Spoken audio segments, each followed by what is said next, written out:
I just had to quickly get out and back in. Let's hope that the lag is a lot more manageable. Double checking here. Alright, I'm just gonna refresh. Yeah, I'm just going through a few things, just making sure I'm... Lag test 2. Alright, cool beans. Let's see how that's going. 7 SECS. Alright, that's a lot better. 7 seconds is a lot better. I can handle that. Alright, I'm gonna just close out of some of these extra tabs that I got going on here. Might help with that. There we go. All right. So hopefully we don't have too much more major lag. So anyway, yeah, War Doctor. He does things. He's a 3/5, so he's a super tough guy. And whenever the War Doctor attacks, deal damage equal to the number of time counters on it to any target. If creature dealt damage this way, it would die. Exile it instead. So, yeah, the War Doctor, he kills things. He kills things dead. Let's see here. Regeneration's restored. Oh, hey, we got looks like 1 on this picture. First Doctor. Vanishing 12. Whenever 1 or more time counters are removed from Regeneration's restored, scry 1 and you gain 1 life. Then, if Regeneration's restored has no time counters on it, exile it. When you do, take an extra turn after this one. Ooh. So, yeah. That's, and you know, the fact that you can, anytime you do anything with time travel, you can remove counters. Or add counters, even. So, yeah, this, I could definitely get some use on it. Idris, the soul of the TARDIS. Vanishing 3, imprint. When Idris, soul of the TARDIS, enters the battlefield, exile another artifact you control till Idris leaves the battlefield. Idris has all activated and triggered abilities of the exiled card and gets +X, where X is the exiled card's mana value. Wow. So that could be useful. And she's a 3/3. But she only stays on for up to 3 turns unless you do some wibbly wobbly timey-wimey time travel-y stuff. So that's interesting. The Face of Bo. That's another one of my favorite characters. So, not going to spoil who the Face of Bo is. If you know, you know. If you don't know, watch 9 and 10. But 9 and 10. It's a really good character, one of my favorites. Anyway, let's see here. He's a 0/4. He doesn't attack. He's just a head in a jar. But you can tap him and you may cast a spell with Suspend from your hand. If you do so, pay its Suspend cost rather than its mana cost. Activate only as a sorcery. Interesting. Zordon. Zordon? Yeah, no, it's totally Zordon. Yeah, just a head in a jar. He's looking for teenagers with attitude. Run for your life. Instant. Red-blue. 1 or 2 target creatures gain haste until end of turn. They can't be blocked this turn except by creatures with haste. That's interesting. Escaped. 2 plus blue-red. Exile 4 other cards from your graveyard. Why? I again, there's some things I just don't understand in Magic that I'm sure there's a reason why you want to exile cards from your graveyard. I just haven't figured it out yet. The Day of the Doctor. Now this is that movie, the crossover movie. It's here. So, steps 1 through 3. Exile cards from the top of your library until you exile a legendary card. You may play that card for as long as the Day of the Doctor remains on the battlefield. Put the rest of those exiled cards on the bottom of your library in a random order. Choose up to 3 Doctors. You may exile all other creatures. If you do, the Day of the Doctor deals 13 damage to you. Choose up to 3 Doctors. Exile other creatures. If you do, the Day of the Doctor deals 13 damage to you. Why? Why? Why would you do something that would deal 13 damage to you? Like the player, the person who played this card. Why would you do that?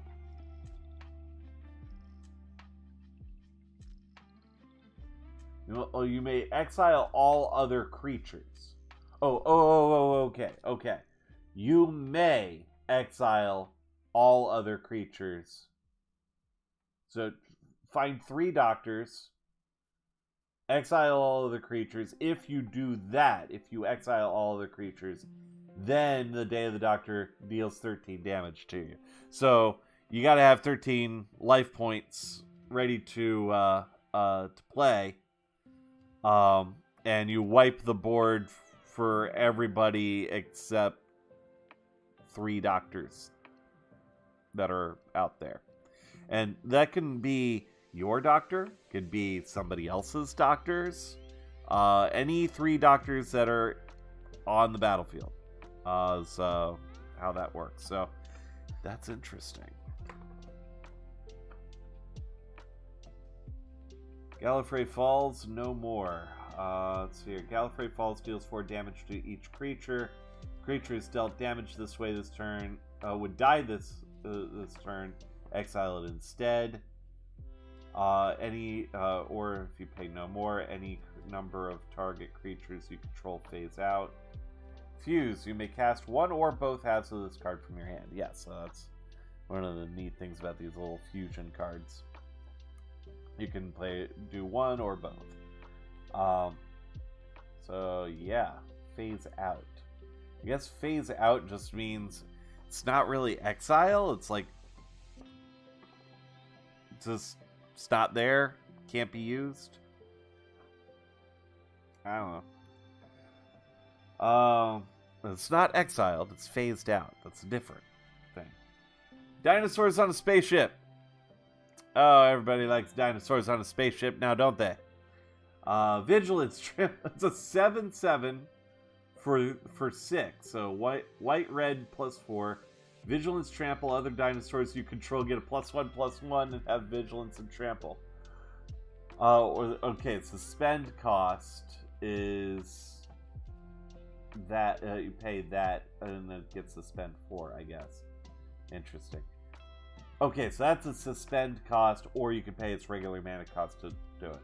Whenever a time counter is removed from dinosaurs on a spaceship while it's exiled,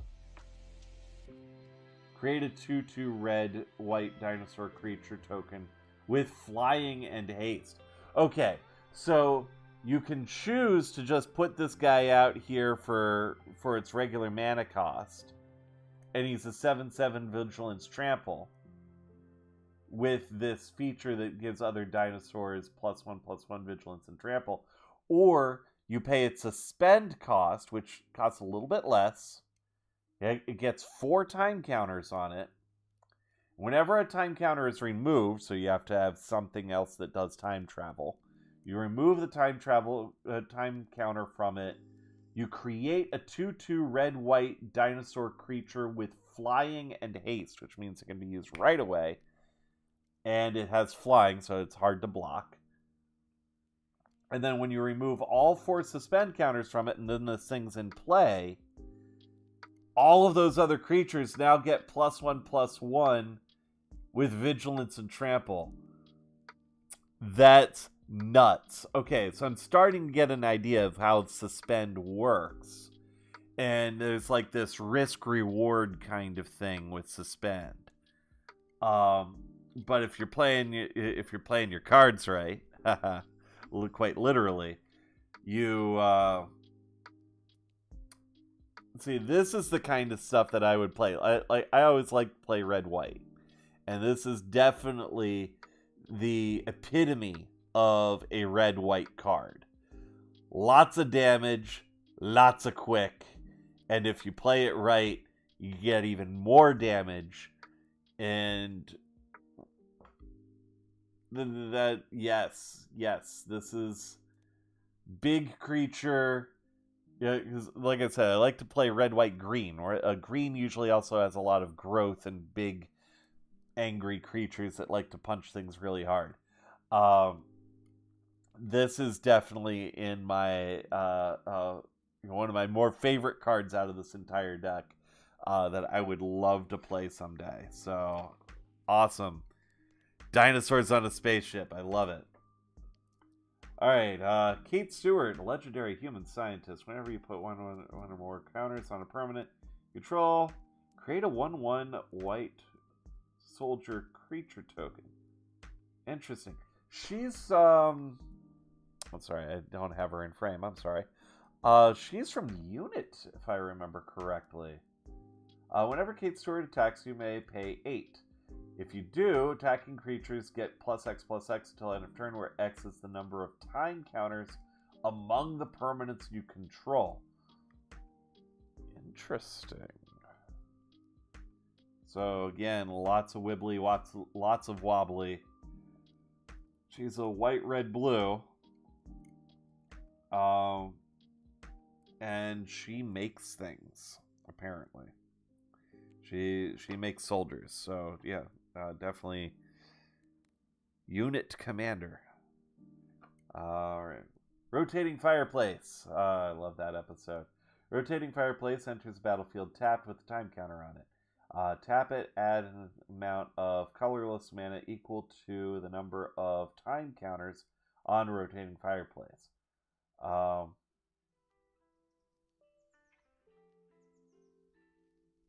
Add an amount of colorless mana equal to the number of time counters. Okay, so you tap it for colorless mana. Gotcha. Or pay for tap time travel activated only as a sorcerer. Oh, so they use the rotating fireplace to time travel. You use the rotating fireplace to time travel. Makes sense. Alright. Cool. The moment. This is what the War Doctor used. Beginning of your upkeep, put a time counter on the moment. Pay 2 to tap, untap target creature you control. Phases out until a moment leaves the battlefield. Interesting. Or pay 3, tap, destroy each non-land permanent with a mana value less than or equal to the number of time counters on the moment. Then sacrifice the moment. Activate only as a sorcery. Yeah, that tracks. That is how they stopped the Time War. I'm not going to get into it. Watch the show. It's good. It's a good show. Watch it. Let's see here. Trenzalore Clock Tower. Legendary land. You can tap to add blue, and you put a time counter on the clock tower. Pay 1 plus blue, tap the land, remove 12 time counters from Trenzalore Clock Tower, and exile it. Shovel your graveyard and hand into your library, then draw 7 cards. Activate only if you control a Time Lord. And this is how you bring your graveyard back. But you essentially reset your entire personal battlefield there. Well, not your battlefield. I'm sorry. You got to shuffle your hand and your graveyard back into your library. And then draw 7 cards like you're starting up again. But you have to do it with a Time Lord in your control. Whether that's the Doctor or the Master or another Time Lord. Let's see. Grasp of Fate. Oh, don't make me feel. Grasp of Fate enters the battlefield. For each opponent, exile 1 target non-land permanent that player controls until the Grasp of Fate leaves the battlefield. And I suppose if it's one last chance to say it, Rose Tyler.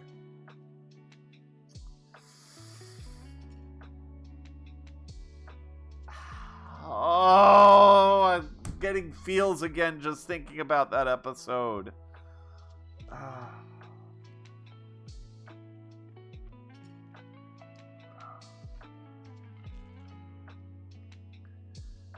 God damn it.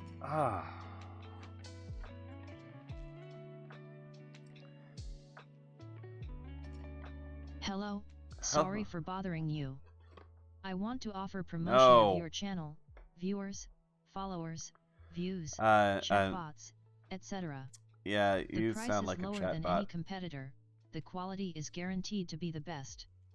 Flexible and convenient order management panel. I'm just chat going panel. to turn you off. Everything is in your hands.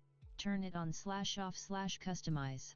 Yeah. Go to streamrise.com. I am now blocking you off of our chat. Thank you. And I wish you all the best if you're a real human being. If you're not a real human being, I wish you a very merry fuck you. Anyway, moving on. Going on about my Doctor Who cards, because I love Doctor Who and I love Magic the Gathering. I'm going to talk about my cards. Talk about my cards. Not worried about growing a channel. The channel will grow on its own. The channel will grow as it will naturally. I'm not gonna cheat my way. I'm not gonna pay anyone. I'm not gonna cheat my way there. I'm just gonna do it. Anyway, farewell. Farewell, bot. Farewell. Choose one or more. Exile all artifacts. Exile all creatures. Exile all enchantments. Exile all graveyards. I don't want to go. You see, and there's something about the flavor text. I don't want to go. I have a problem with that line. When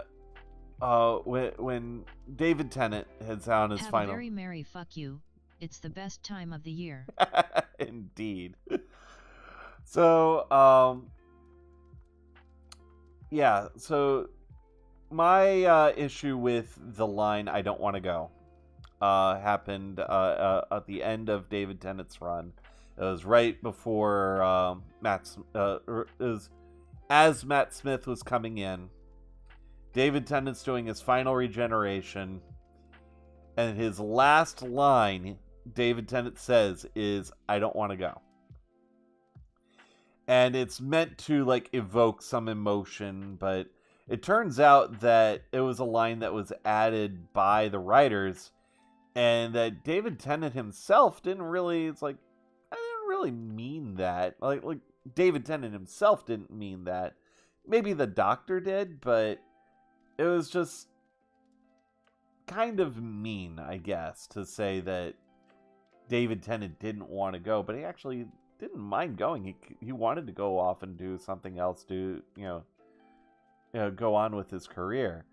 But David Tennant kept on being brought back. The Day of the Doctor movie was, they brought him back, and they even made him say the line again, "I don't want to go." And of course, when they said that line again in that movie, Meredith and I both at the same time said, "Fuck you, Moffat," because we knew Moffat was the one that wrote that.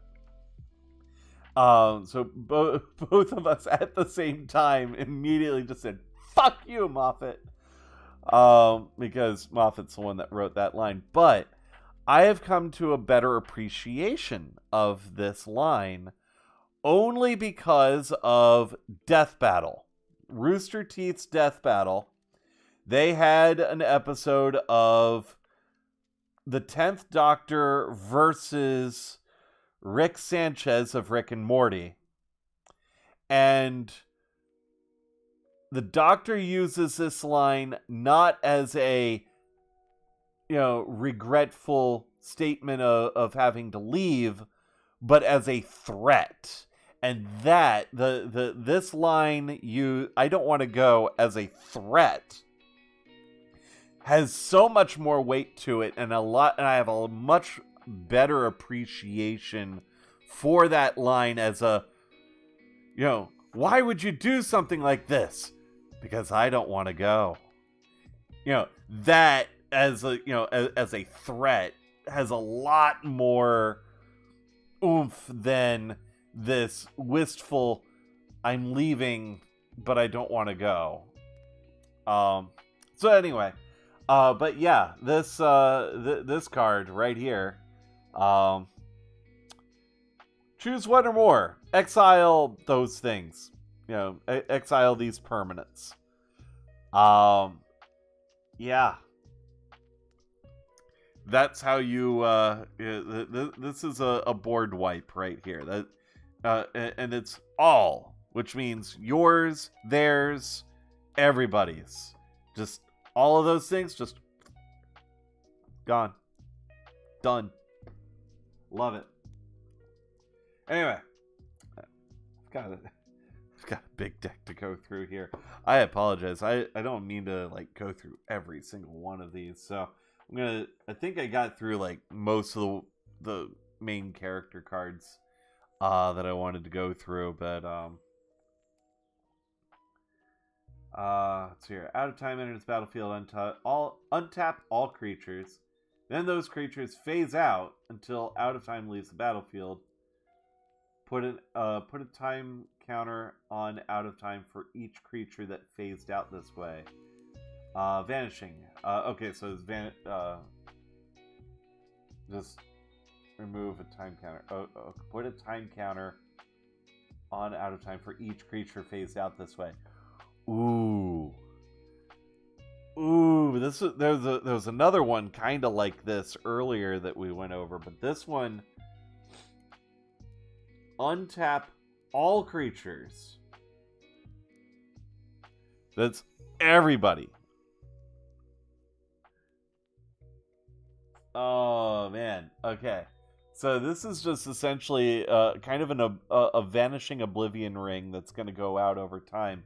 The more creatures you trap with this thing, the longer this thing stays out on the battlefield, unless somebody's got some wibbly wobbly time travel that's going to remove time counters from this. But again, whenever you time travel, you can add time counters, not just subtract time counters. So you can this guy here. But the thing about this, though, is that everybody that's on the field gets trapped.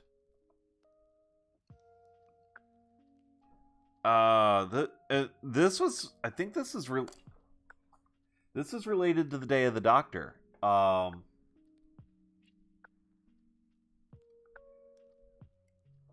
Yeah, he shifted the Time War out of time. So yeah, that makes total sense. Let's see here. Wedding Ring. Artifact. When Wedding Ring enters battlefield, if it was cast, target opponent creates a token that is a copy of it. Whenever an opponent who controls an artifact named Wedding Ring draws a card during their turn, you draw a card. Whenever an opponent who controls an artifact named Wedding Ring gains life during their turn, you gain that much life. So you're essentially marrying your opponent, and they do a thing, you get benefits. So yeah, this feels like this could be just like a regular magic card. Doesn't have to be a Doctor Who magic card. This feels like this could be put into like regular play and just used outside of the Doctor Who decks. So that's interesting. Inspiring Refrain. There's an Ood. Draw 2 cards. Exile Expiring Refrain with 3 time counters on it. Or you could pay its suspend cost, I guess.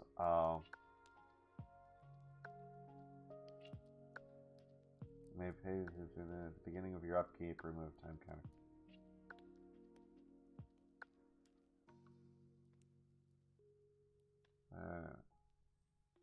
Exile with 3 time counters.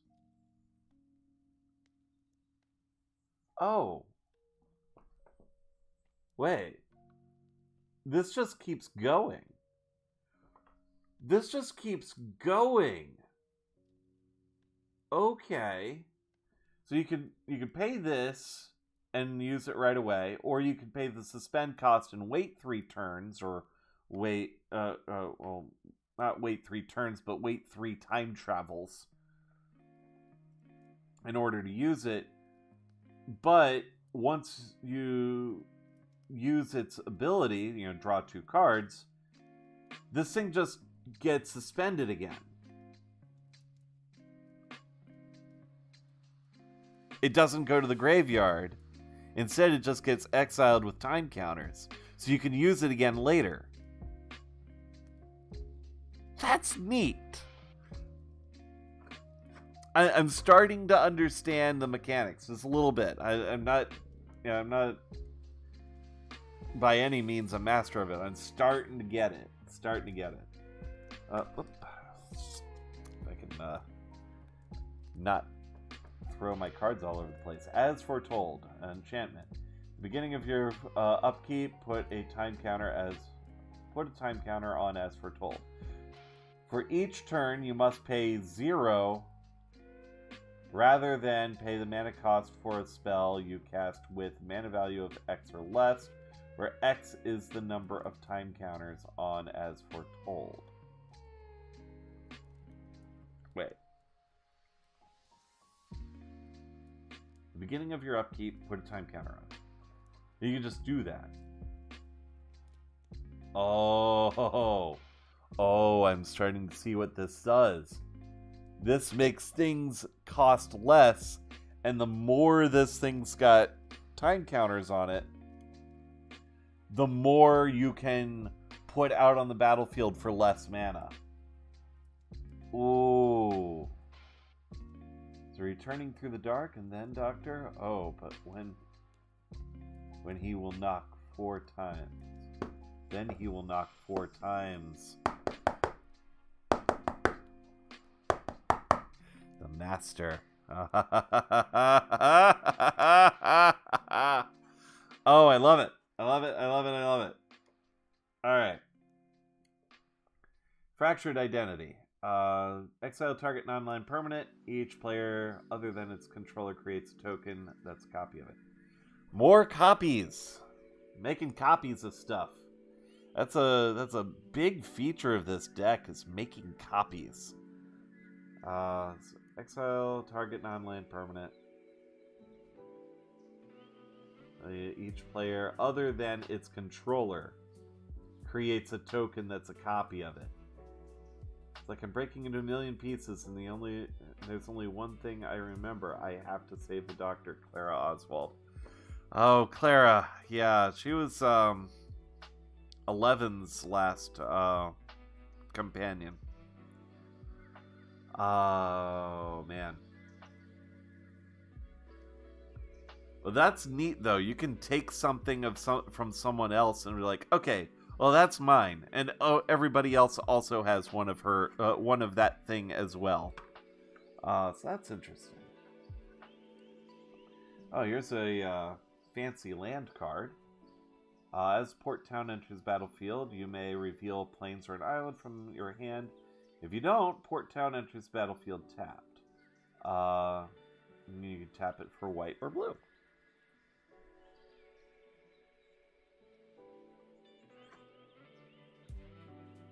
Very interesting. Port town. And then, let's see, Temple of Triumph. Enters tapped. Enters battlefield, scry 1. You can pay it, tap it for red or white. Alright. So that's neat. Gives you scry. So Exotic Orchard. Tap for 1, add 1 mana of any color a land an opponent controls would produce.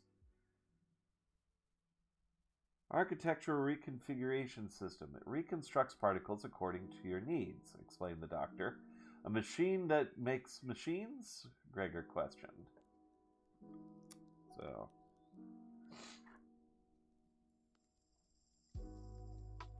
Neat. Temple of Enlightenment. Enters battlefield tap, scry 1, but gives you white-blue instead of the other one that gave you white-red.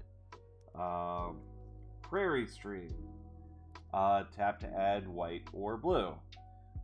Enters battlefield tapped unless you control 2 or more basic lands. Strictly speaking, it's the 15th New York since the original, so that makes it New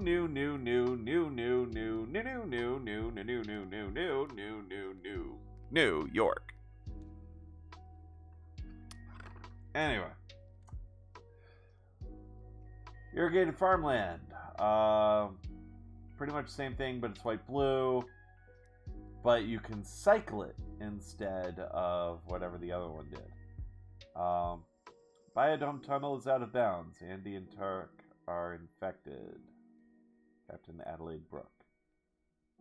Why does that sound familiar?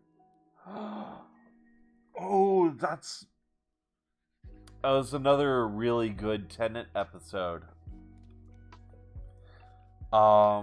This was right after he lost Rose, if I remember correctly, and he's pissed, angry, sad, and I forget exactly the details of that episode, but it was one of those moments where the doctor is just like, fuck you, fuck all of you.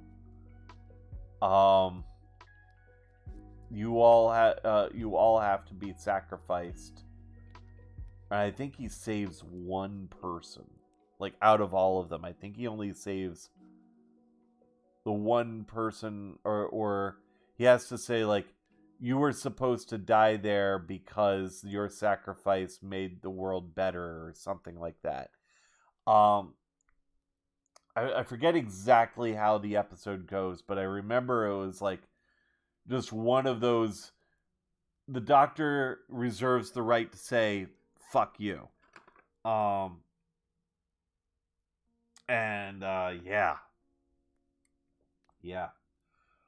Deserted Beach. Happens to be Lake Silencio with the mysterious astronaut. Deserted Beach goes in tapped unless you have 2 or more other lands.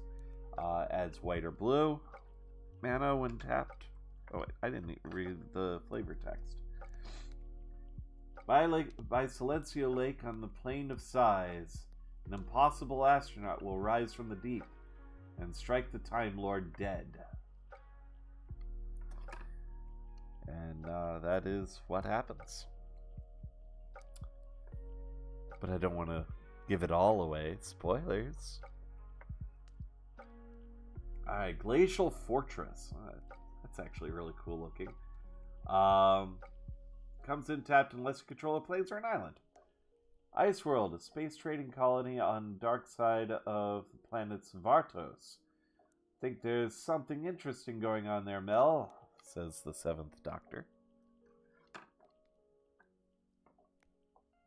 Skycloud Expanse. Pay 1, tap to add both white and blue. I never get so high so quick, asked Clara. Clever staircase. It's taller on the inside.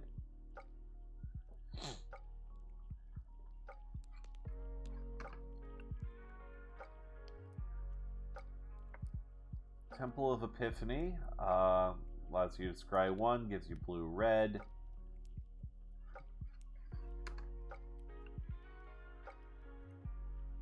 Frostboil Snarl. As Frostboil Snarl enters the battlefield, you may reveal an island or a mountain card from your hand. If you don't, it enters tapped. Okay. We're on the Thames. Last Great Frost Fair, 1814, February the 4th. Oh, it's the 12th Doctor. See, I haven't watched enough Peter Capaldi, Doctor Who. I got past. I saw the episode with Vastra and Jenny, and then I stopped there.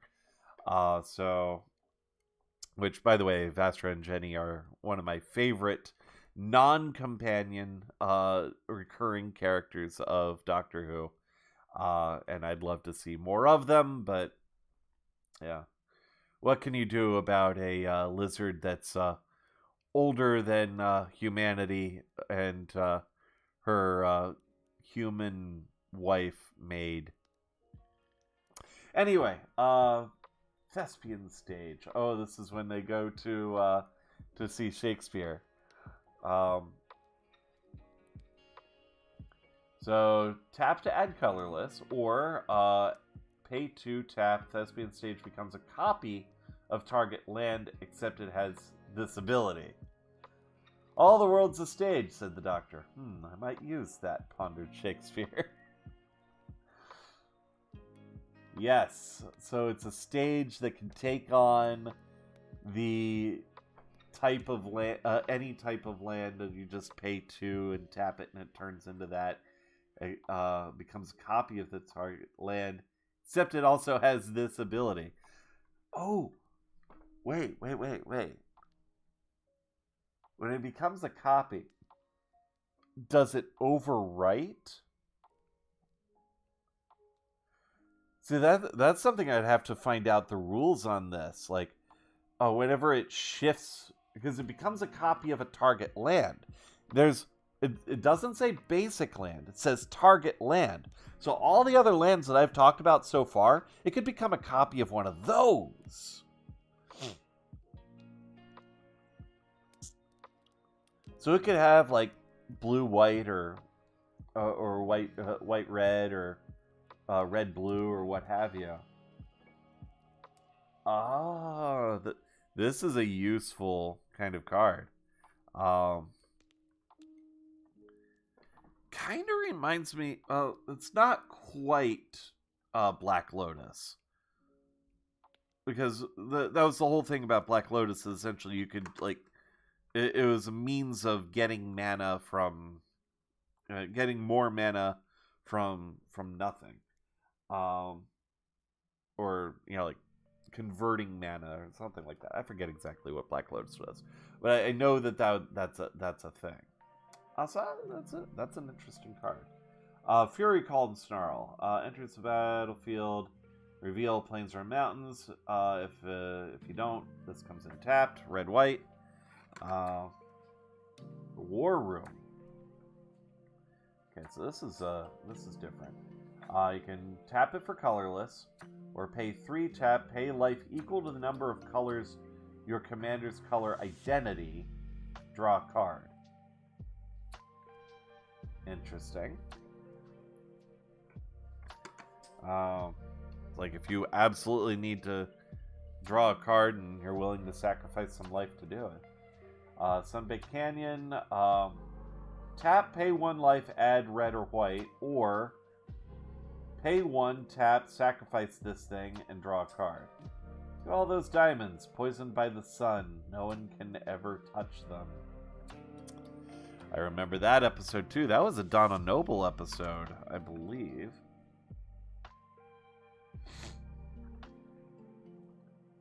Sundown Pass. Oh, this is the first trip to the future that the Ninth Doctor took with Rose Tyler. Sundown Pass enters the battlefield tapped unless you control 2 or more other lands, red or white. But this is the space station at the end of the Earth, when the sun finally goes supernova and consumes the Earth. That was also really good episode from Eccleston. One of my favorites of the Eccleston Doctor Who's. One of my favorite episodes. Stormcarved Coast. Enters battlefield tapped and lists control to other lands. Red, blue. Fiery Islet. Pay 1 life or... Okay, yeah, it's like one of the other ones. But what is this card about? I don't recognize that. Use the ship as a battering ram to hit all of the others, creating a massive temporal reaction. Take the ships and all of the Suntarans on Earth out of existence. Huge temporal bang. It sounds familiar, but I don't remember it. And all of a sudden, my something happened to my camera. Oh no. No. Did my camera run out of battery? Oh jeez. Oh no. My overhead camera is somehow got unplugged and lost power. Now I gotta wait for my phone to recharge.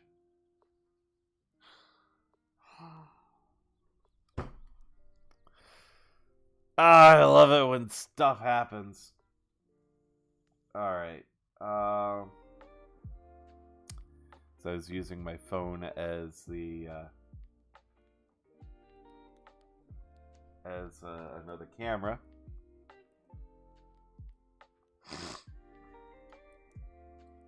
Damn it. I don't think I don't have anything else I can use.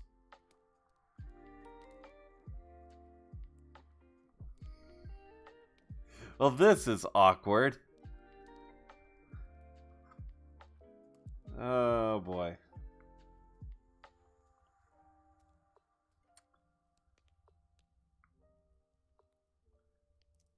Alright, well, I'll just take this time to let people know that I'm looking for Twitch followers. I'm about here right now, a number of Twitch followers. And if you don't already follow me on any of these other socials... But did not like it when stuff happens. I do not like it when stuff happens, no. No, I do not.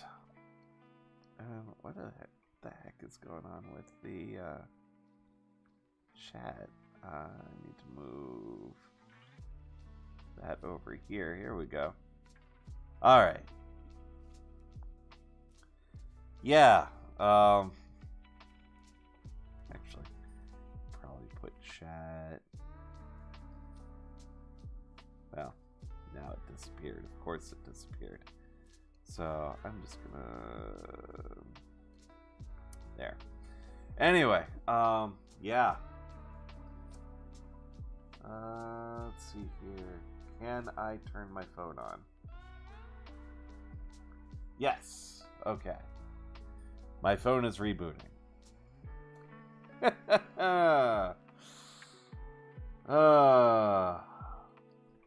I've got like half a deck left to go. Although I have a feeling that most of what's left is just land cards.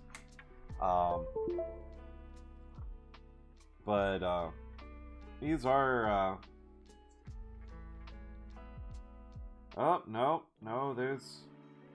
there's more to it. It's not just land. Oh, but there's some cool artifacts in here. I'm just kind of passing through. Okay, so I'm gonna cut out all of the basic lands from the deck for a moment here. Oh, but these are such cool looking lands though. Alright, as soon as my camera comes back, I'm gonna show you some of these fancy lands. Oh, and there's also some tokens in here too. Oh man. Even the basic lands all have the TARDIS on them. And they are so freaking cool looking. Oh man, I love it. I love this. I love this deck. All right, did my phone come back on yet? Let's see. Yeah.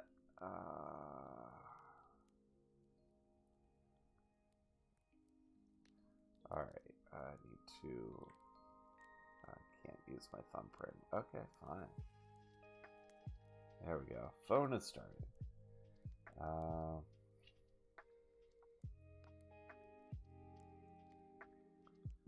right. Reopen.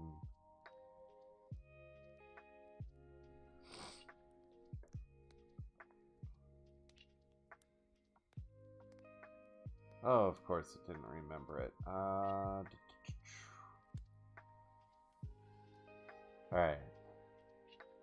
I am working on getting my camera restored.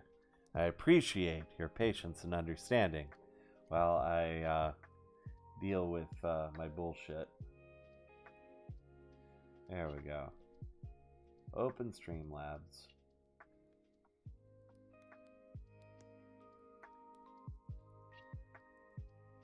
I just got to make sure that my phone stays plugged in. That was my whole problem. All right, here we go. Join, mute.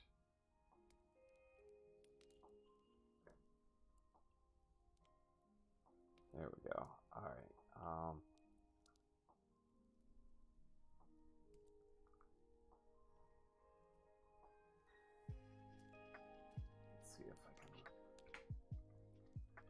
Get this back in here. Here we go. Camera.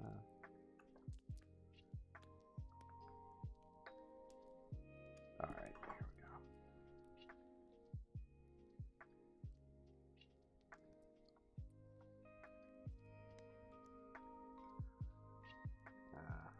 Turn it the other way. Darn it.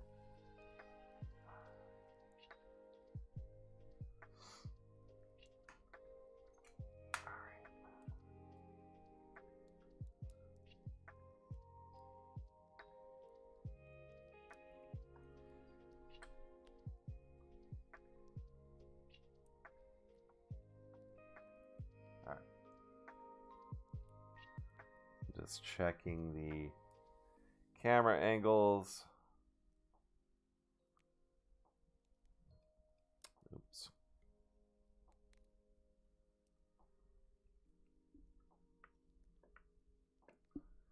Oh, you didn't.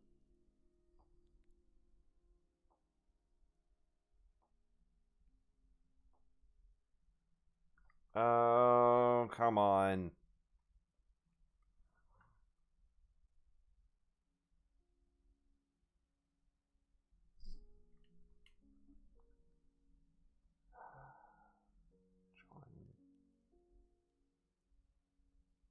You're not getting to that kit tonight. No, it doesn't look like I am. Alright. Okay, here we go. We're back.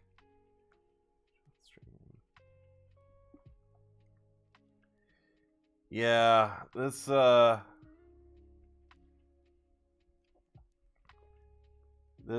took up a lot more time than I expected, honestly. Alright, here we go.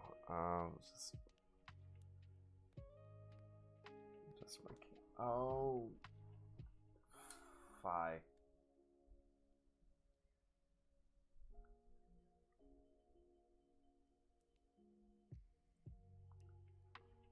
Keep accidentally messing up the camera here.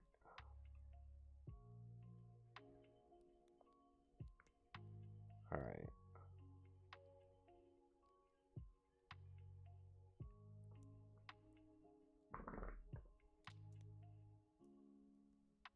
You know what? That's as good as it's gonna get. There we go.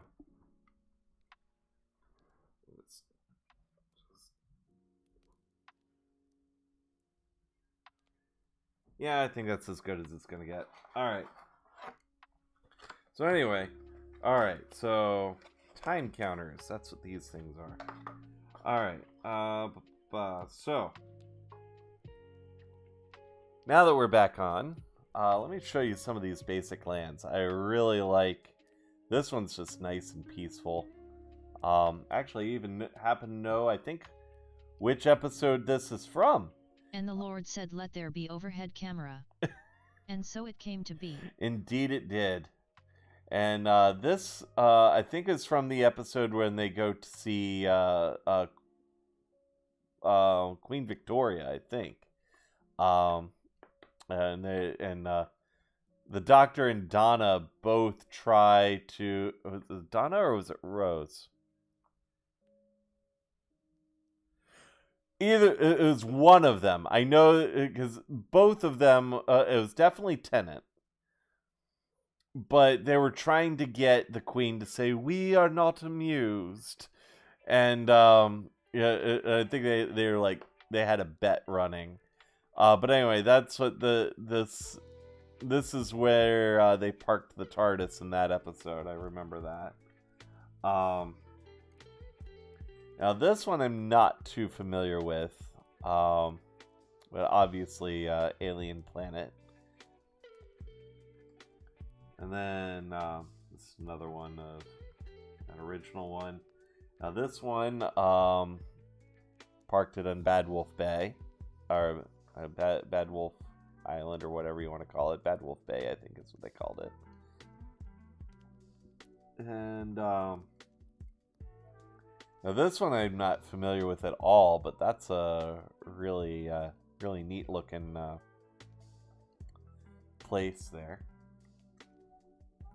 Another Bad Wolf Bay.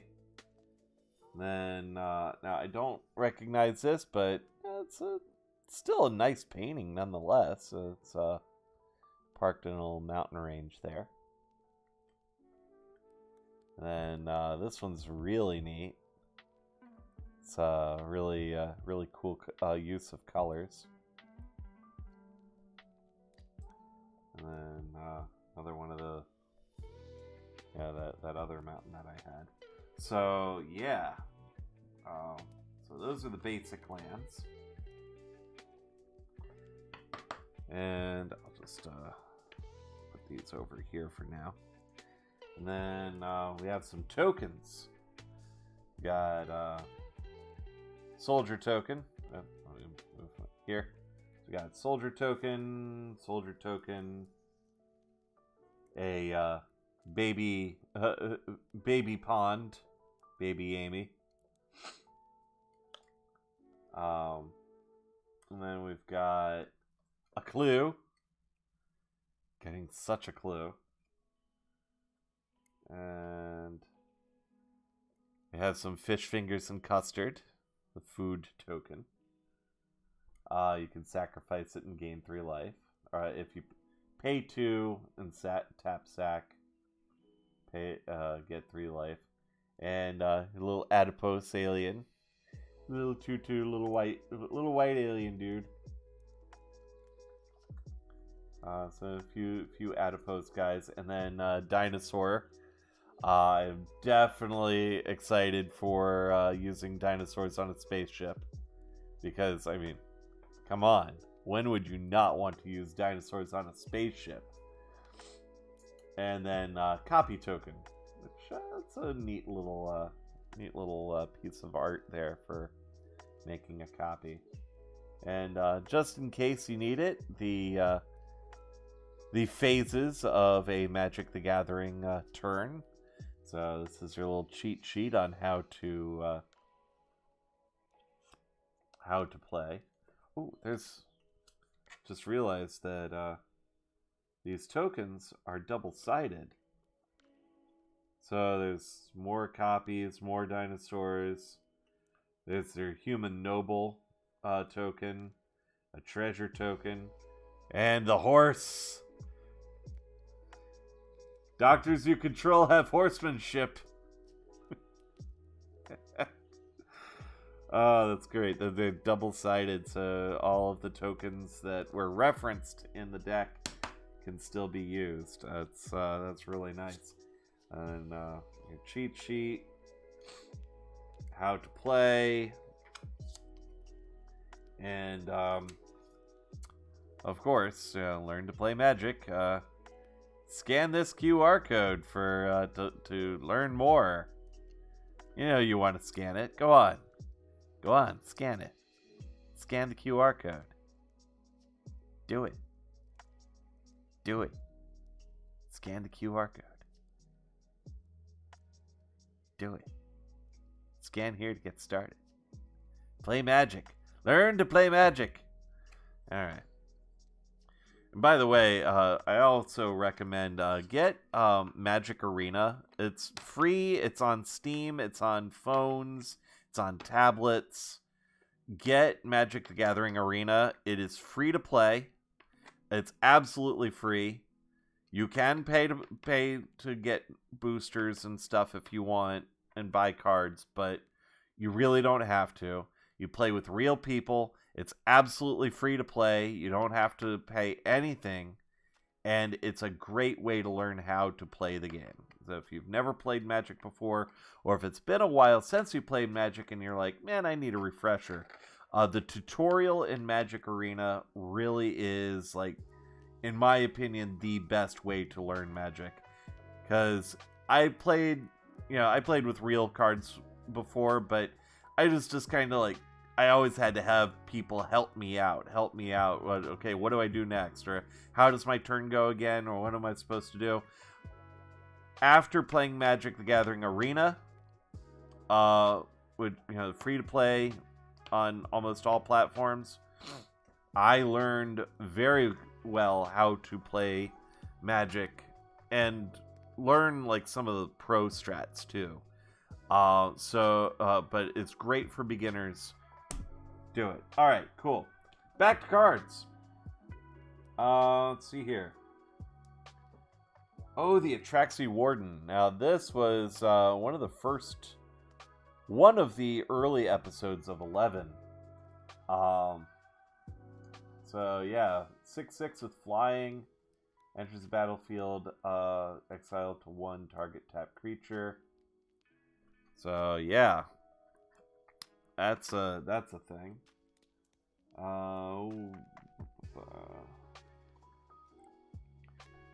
Wibbly wobbly, timey wimey. So just time travel. Just use this card to time travel and draw a card.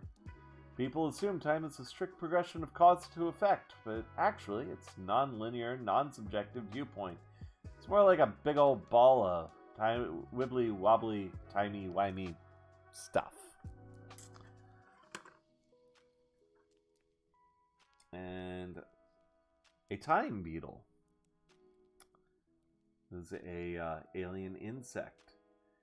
As Skulk, this creature can't be blocked by creatures with greater power. And it's a 1/1, so it can only be blocked by other things that have 1. Parallel universe. Whenever a time beetle deals combat damage to a player, time travel. That's neat. Ooh, a star whale. That's neat. It's 7/8. 2 blue plus 6. Flying Vigilance. Other creatures you control have Ward 2. You can suspend it by only paying 1 blue and plus 1. And then use time travel to bring it out of suspension. And that is an 8/8 with Flying and Vigilance. That's a big boy.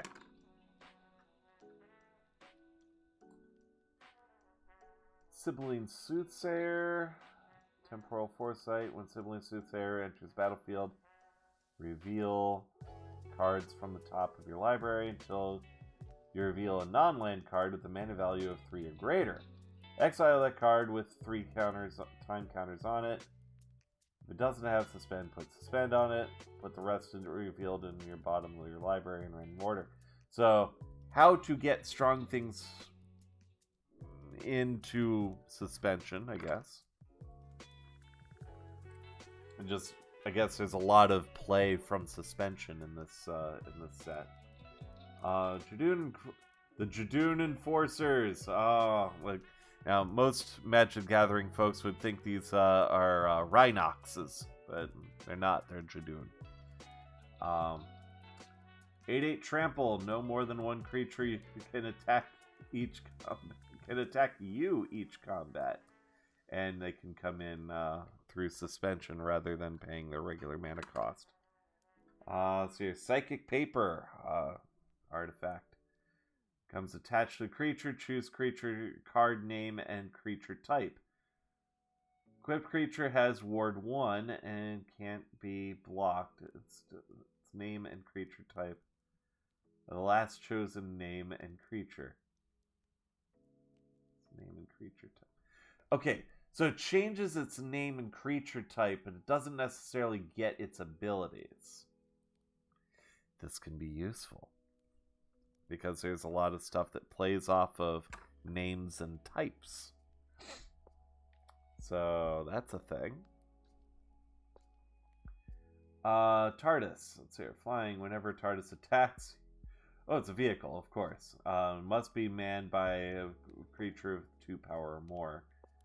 So if you control a Time Lord, the next spell you cast this turn has Cascade, and you may Planeswalk.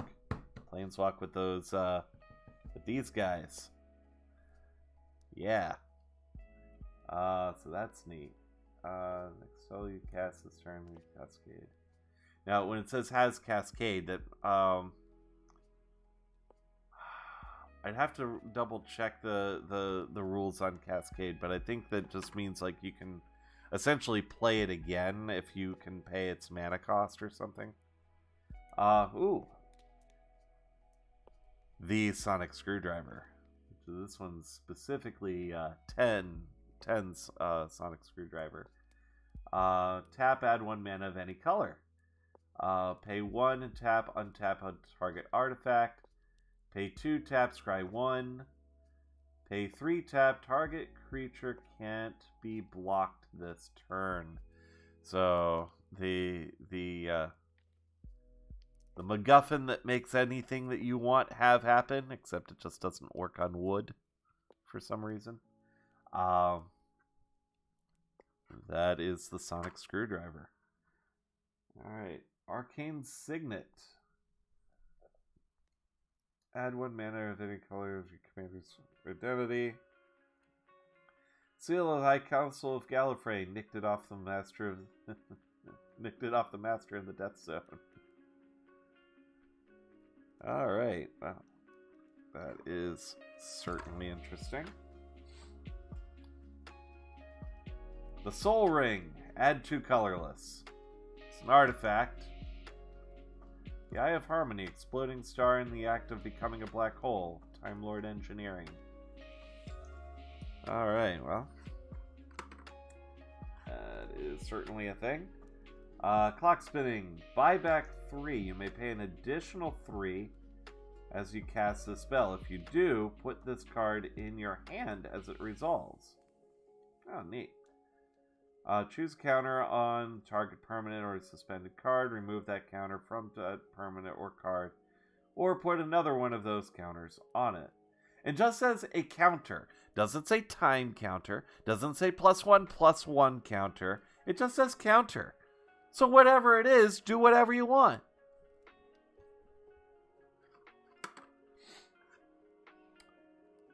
A Thought Vessel. You have no maximum hand size. Tap to add 1 colorless. Oh, it's only an old relic like me. Alright, that's kind of cool.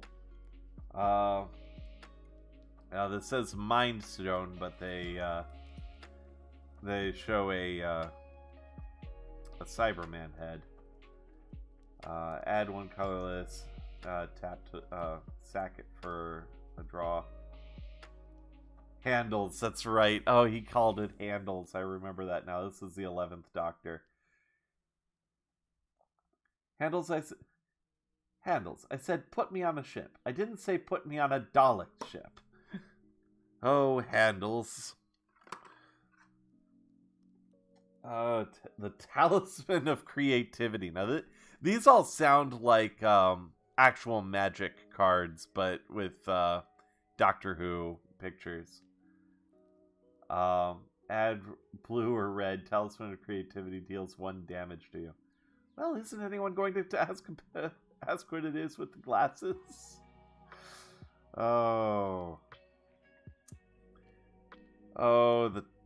the good old 3D glasses that were actually something greater than they were on screen. Lightning Greaves. Yeah, equip 0. Equip creature has haste and shroud. That is definitely a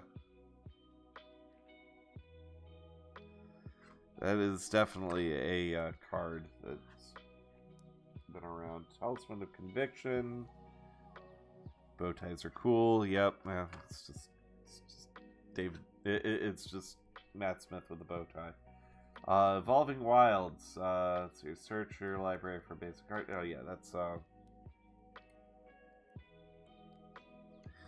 that is definitely a Magic card. It's your Command Tower. Add 1 mana of any color in your commander's color identity. Oh, that's nice. It's just the inside of the TARDIS. Path of Ancestry. Path of Ancestry enters battlefield tapped. Tap, add 1 mana of any color to the commander's color identity. The mana is spent to cast a creature spell that shares a creature type with your commander. Scry 1. Well, that is certainly interesting. Temple of the False God. Add 2 colorless. Activate only if you have 5 or more lands.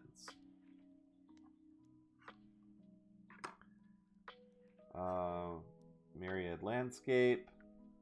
Enters tapped. Add colorless. Sack it for 2 land cards that share a land type. And put them on the battlefield tapped. Okay, well.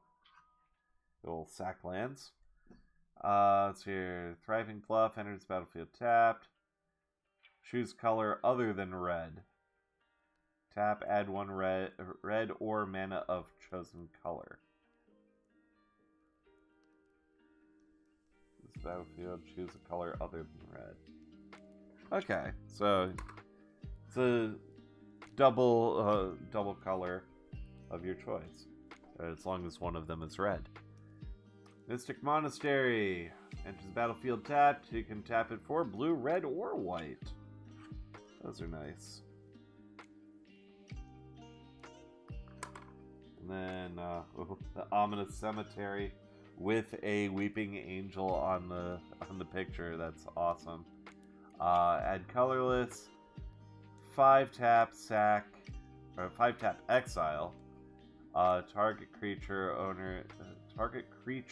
owner shuffles it into their library. Target creature's owner shuffles it into the library.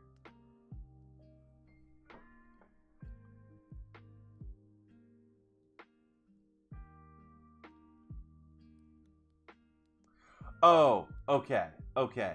Target creature. Okay. Target creature's owner shuffles it into their library. I'm guessing it refers to the target creature.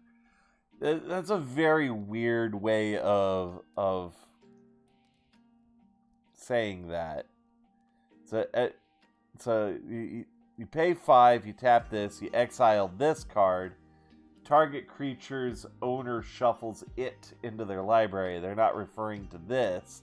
They're referring it being the target creature. That makes more sense, and it definitely falls in line with the Weeping Angel.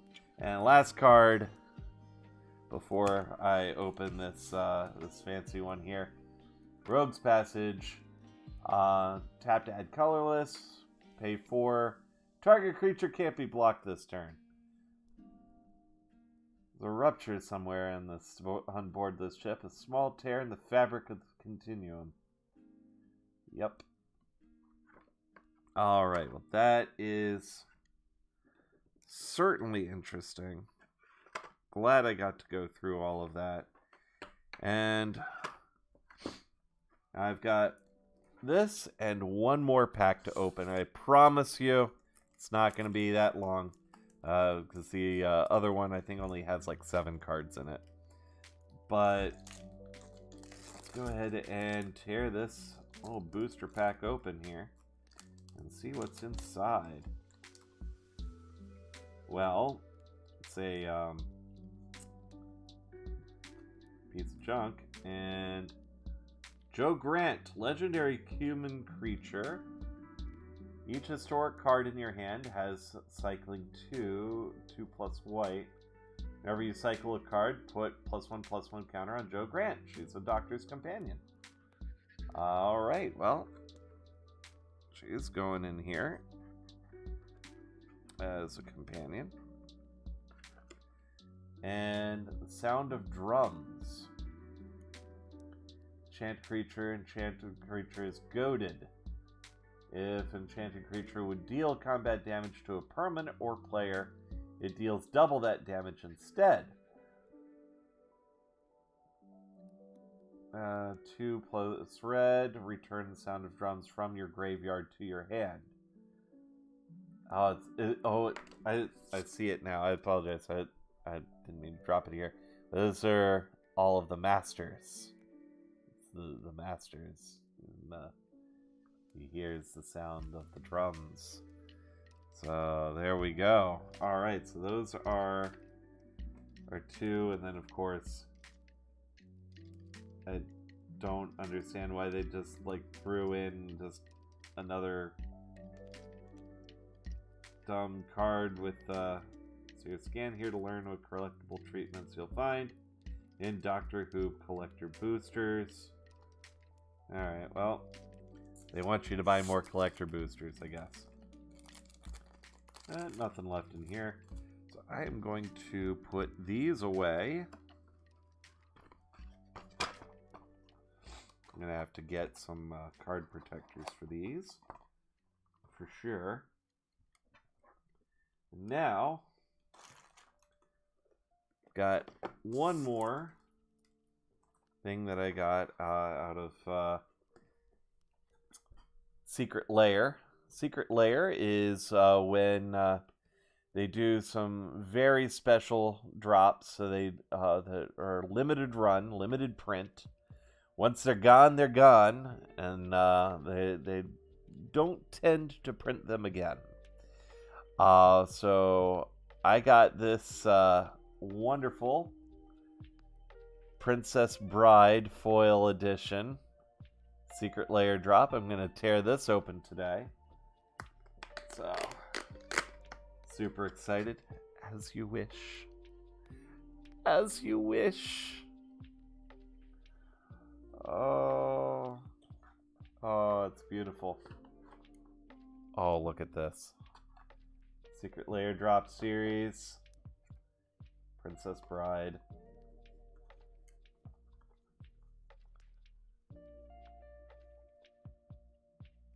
Traditional foil edition. Oh man, I am ready. Let's go. Oh man, the Secret Lair always does a good job with their packaging. So here we are. Oh,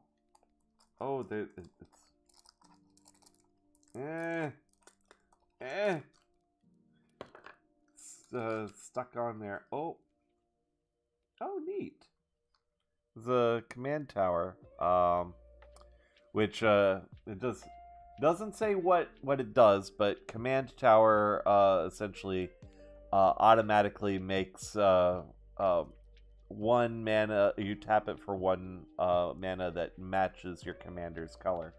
By the way, all of these cards in here are meant to be used for commander play, and for good reason. And wow, I like these are still sealed. These are still sealed, and I want to open them. I want to open them so badly. Like this one, I think I'm going to probably keep sealed because it's just a one card. But I want to show you the other card, so I am going to very carefully crack this open.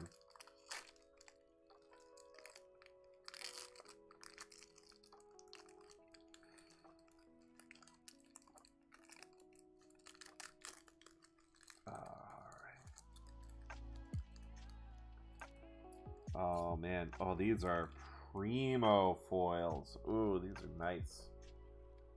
So, Buttercup.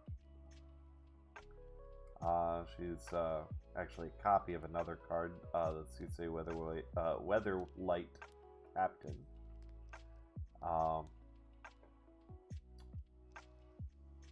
So I'm not gonna go through their entire description, because again, that's just gonna take up time tonight. I'm gonna have to put all of these in protectors. Actually, hold on a moment. I think I actually know where some protectors might be. One moment. I'll be right back.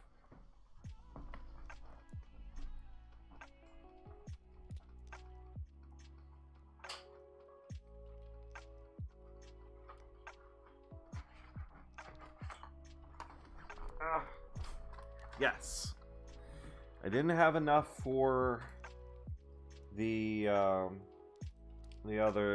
for the Doctor Who deck, but I do have enough for these. So I am going to be immediately putting these guys away in some nice gold colored dragon shields, because goodness knows I do not want anything bad happening to these.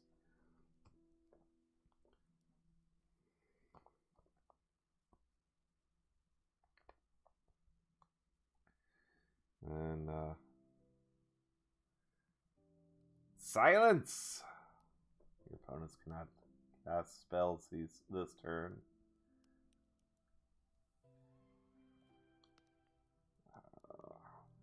Man, these are prettier than I expected. They really are.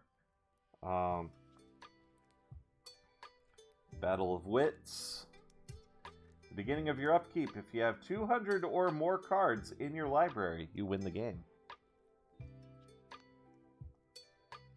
It's just how it is. If you have 200 or more cards in your library, you win the game. Don't know how you do that, but I'm sure somebody knows how to do that.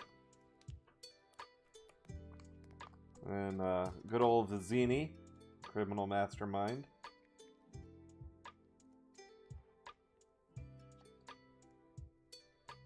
Whenever you control a counter ability, whenever a spell or ability you control counters the spell, you may draw a card. If you do so, discard a card.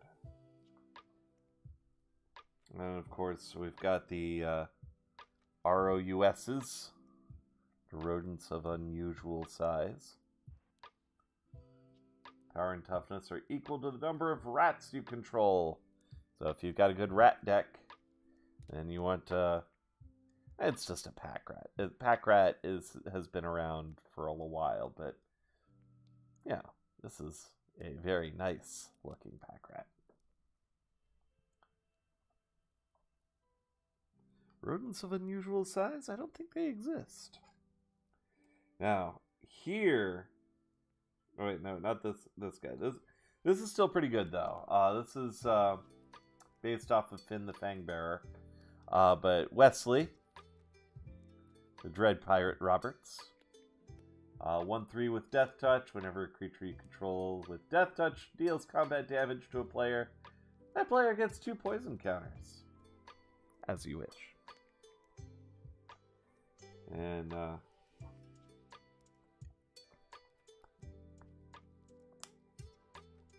there's Fezzik, the Rhyming Giant. The 4/4 with lifelink. You can also Pay a red, tap, and sack another creature. And deals damage equal to the sacrificed creature's power to the target player or planeswalker. It just essentially throws them. That's fastball special. Now here, actually, I'm gonna save him for last. This one's not bad either. 3/3 with dethrone. Other creatures you control have dethrone. Whenever a creature you control with a +1/+1 counter on it dies, return that card to the battlefield under your control at the beginning of your next end step. I forget what dethrone does, but I know it's a pretty nice ability. Good old Miracle Max. Brings people back from the dead. But here is the crown jewel. And this is the one I wanted to make sure to save for last. And I'm making sure he's going right into a dragon shield. His name is Inigo Montoya. You may have killed his father. Prepare to die. He is a 3/4 with flash, double strike, vigilance, and haste. And other creatures you control also have haste. And you can pay white and tap him to untap another target creature. This guy, and when you play him as a commander, it's pretty much broken. Like this card right here makes all of your dudes powerful, and he himself is a powerful dude. It's actually based off of a different card, Samut Voice of Dissent, which came out around the Amonkhet series of Magic the Gathering, but it perfectly describes Inigo Montoya and the Avenging Swordsman. So yeah, this was worth the $30 I spent on this entire deck. I mean, these are some really nice primo cards, but I spent maybe about $30-$40 on this whole deck. This card alone is worth that much, in my opinion. So this is beautiful. All right. Well, that, everyone. Actually, I've got. I'm gonna keep this in its original packaging, because you never know. But this is also kind of nice. It's got little diorama of the events of the Princess Bride. That is super cool. I should say this is what happens at the end of the Princess Bride. Now that I think about it, when I'm looking at it, is the prince and the princess and Wesley's on the bed, and Inigo Montoya is taking down the six-fingered man, and there's the wedding, and Fezzik outside the castle, the horses. This is such a really cool set of cards, and of course I have immediately put them directly into some gold-colored dragon shields to keep them nice and safe for the day that I may decide to take these cards back out. You know, I'm going to just put these back in here inside this cardboard sleeve to keep them even more protected. And just gonna go ahead and seal this up, put it on my on one of my shelves next to some of my other Secret Lair stuff that I got. Heck, I might even just choose to keep it in this box. This was nice. This is a nice little reveal when opening it. And of course, I cannot fully reseal this box once it's been undone. But you know what? That was a nice little trim, nice little cap off to this stream. Now I'm going to probably order a bunch of Dragon Shields for my Doctor Who set. Maybe get them in TARDIS blue if I can. And yeah. Oh, it is good to stream again. Now I'm going to have my Fridays off from work. I've got this wonderful new schedule. I now have 3-day weekends again, and I am so excited. As you know, right now, life's a little complicated. We're busy through the year, so my Fridays are a little full. But I am going to try my best to get at least 1 or 2 streams in every Friday. I know I'm running a bit late, but hey, it's Christmas time. I had some family stuff. So family comes first before streaming. But yeah. And I wanted to work on this little guy. Oh, it's just yet again Forestieri does not get completed on my craft stream. So I teased him in the thumbnail, teased him in the title. He's just not getting done. He's just not getting done. I feel bad, but you know what? It's goodness gracious. How late is it? Oh my god, it's almost 3 in the morning. It is 3 in the morning. How did we get to 3 in the morning? Anyway, thank you very much for coming out. If you saw this live, thank you very much. Shout out to Kuga for being an awesome dude coming to my stream. And of course, if you're watching this on a video on demand, or if you're watching this as a recap, replay, what have you, consider liking, subscribing, following, doing all the things, depending on which platform you're watching me on. I multi-stream on Facebook, on Twitch, on YouTube, on Twitter, X, whatever you want to call it, the Elon Musk Fun Zone, whatever you want to call it. I stream on all platforms, so I thank you very much for joining me on this little journey through Magic the Gathering, and I look forward to seeing you next time, whatever that may be. I don't know yet. Might be playing Descent on hard mode. It might be working on my little dude, little Forestieri dude. Might be something else entirely. Who knows? But I plan to stream at least once each day, or each week. I'm sorry, at least once a week, moving forward on Fridays, until I actually get a pattern down. So, again, if you haven't followed, these are my Twitch followers up here. Here's places where you can subscribe to me at other places and watch my streams. I thank you very much for choosing Verdict Scribe for your entertainment experience. Hope you have a wonderful rest of your day. Merry Christmas. Talk to you later. Bye-bye.